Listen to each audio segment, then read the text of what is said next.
आसतु ना आज antibiotic drinks प्रस्तुत करवा। आजिकल सुस्थ जीवन आमको यार बहुत आवश्यकता अच्छी।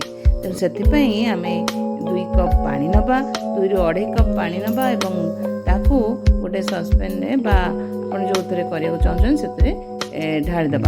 से आम कि कंचा हलदी कि अदा सब ग्रेटिंग करदे रांपिदे। आउ कि जुआणी नवा, गोटे खंडे डालचीनी, आउ कि पानमधुरी, करी लिप्स आउ तेजपत्र ये नहीं सबुतक पानी रे पकई देकी 5 ରୁ 7 मिनिट फुटेबा।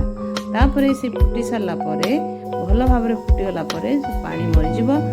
2 कप ରୁ 1.5 कप पर्यंत पानी जो होते आम बंद करदे एवं बंद करके टिके समय छाणा।